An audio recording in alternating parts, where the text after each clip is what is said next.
Hi guys! Welcome back to our channel. For today's video, magla-land tour kami dito sa El Nido, Palawan. Pero bago ang lahat, magti-thank you muna ulit kami kay Alan para sa pag-organize ng land tour na ito. Thank you ulit AA!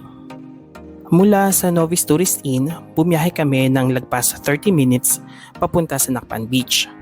Hindi ko ine-expect na malayo-layo pala ang aming pupuntahan. Ang akala ko, malapit lang ang Nakpan Beach sa town center ng El Nido. Hindi pala. Pero malayo man ang biyahe, super worth it na sadyain ng Nakpan Beach. Napakaganda at peaceful ng Nakpan Beach. Parang ang sarap-sarap mag-swimming dito at tumambay sa beach. At dahil nasa Nakpan na kami, hindi na namin pinalampas na puntahan ng Angla, na isang maganda at sikat na beach resort dito sa Nakpan. Medyo mahaba nga lang ang lalakarin para marating ito kung manggagaling kayo sa entrance ng Nakpan Beach.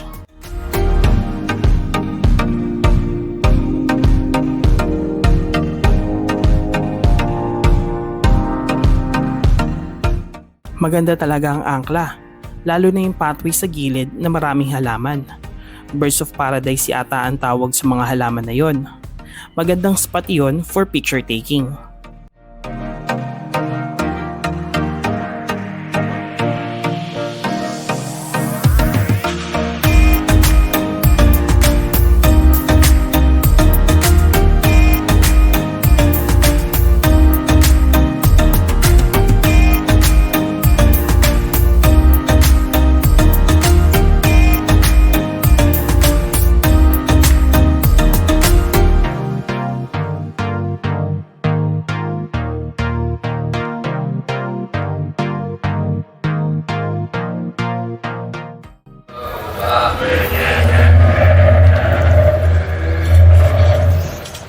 Maglip lang kami dito sa Angla guys kasi nag-aapura na yung mga kasama namin kasi palipat na kami ng beach.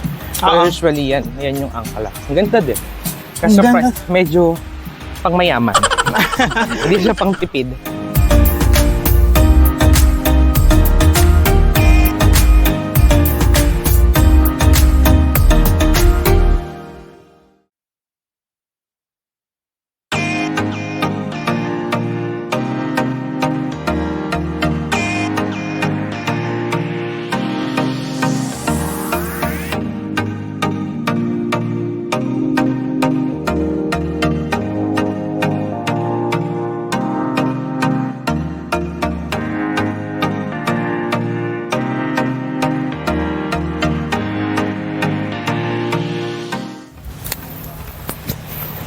Nagmamadali na kami guys. Ang bagal pa ng vlogger na kasama. Ito na yun. Ito na yung lakad na nagmamadali.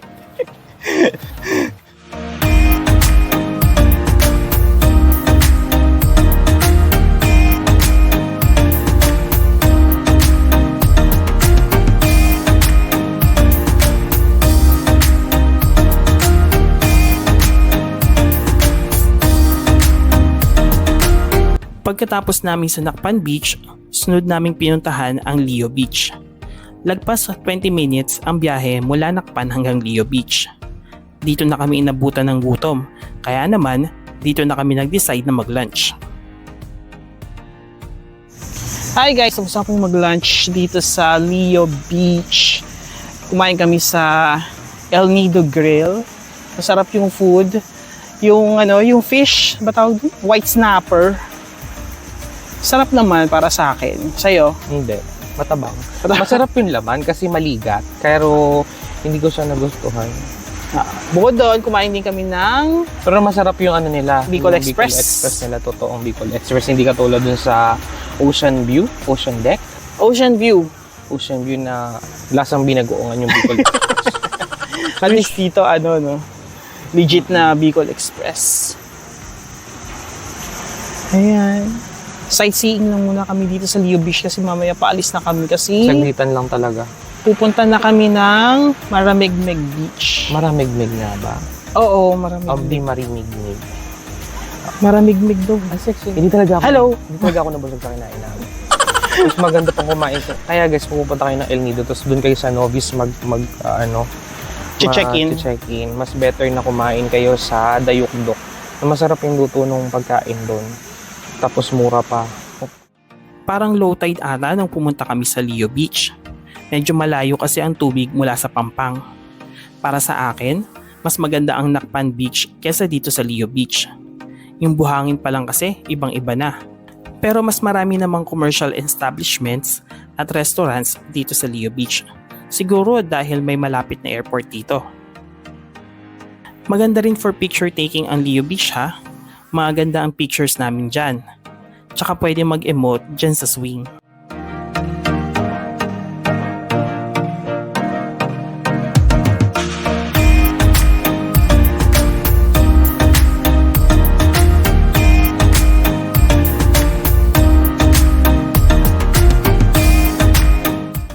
May designated smoking area din dito. Pero tandaan, cigarette smoking is dangerous to your health. Na-curious kami sa pier kaya nag-decide kami na pumunta doon.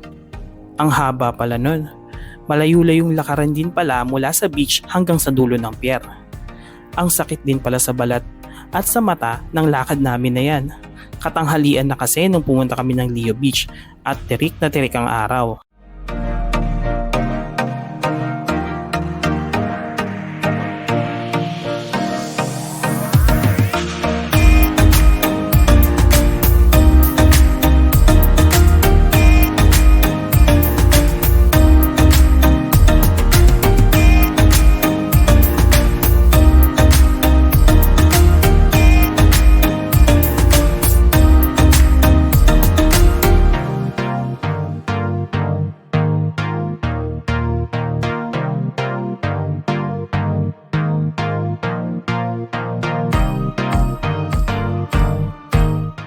Maganda ang view sa dulo ng pier. Makikita mo ang kahabaan ng Leo Beach. Pag sumilip ka naman sa dagat, makakita ka ng marami at mahalaking isda. Hindi na kami nagtagal sa pier dahil talagang masakit sa balat ang init ng araw. Kaya naglakad na kami pabalik ng Pampang. Sakto rin naman pala ang pagbalik namin dahil malapit na rin pala kaming umalis at pumunta sa aming next stop. Bago umalis ng Leo, dumaan muna kami sa Calle Artisano para mag-picture taking. Ang ganda-ganda ng lugar na ito. Ang gaganda ng puno at halaman.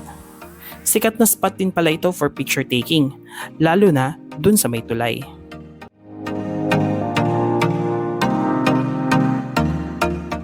Pagkatapos sa Leo, bumiyahe na ulit kami ng lagpas 20 minutes papunta sa aming last stop, ang Marimegmeg Beach. Peaceful, magandang ambience at maputi ang buhangin dito sa Marimegmeg Beach. Maraming magandang hotels at bars dito. Marami rin dito mga foreigners na naglalakad at nagsasunbathing.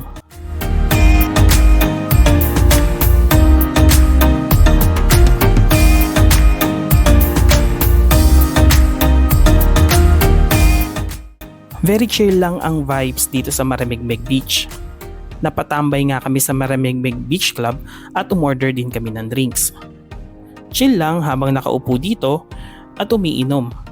May konting kwentuhan din habang pinagmamasdan ang magandang beach.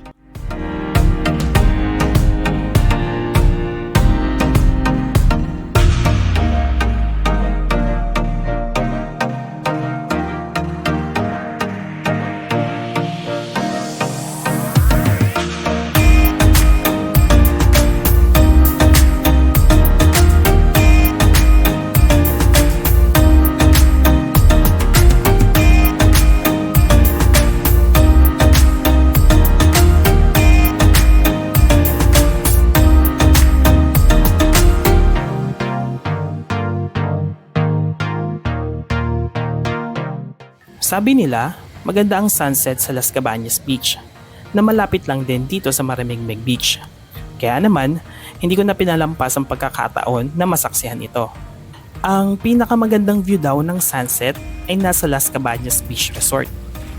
Kailangan maglakad mula Marimegmeg Beach Club papunta sa Las Cabañas Beach.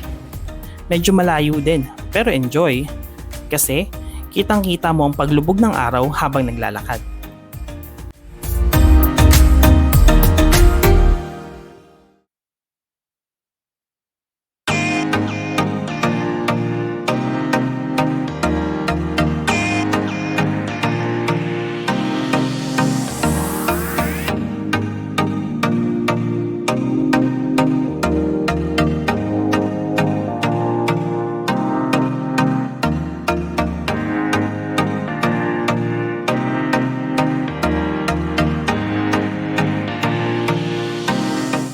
Totoo nga, napakaganda ng sunset dito sa Las Cabañas Beach.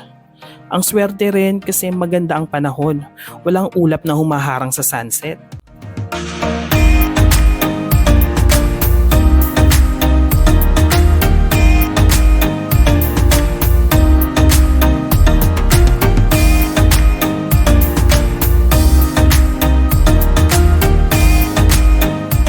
Ang bilis ng sunset, nabitin ako. Pero kahit ganun, masaya pa rin ako dahil nasaksihan ko ang magandang sunset dito sa Las Cabañas Beach. Pagkatapos manood ng sunset, ay bumalik na ako sa Maramegmeg Beach Club. Pagkatapos ay bumalik na rin kami sa Novis Tourist Inn.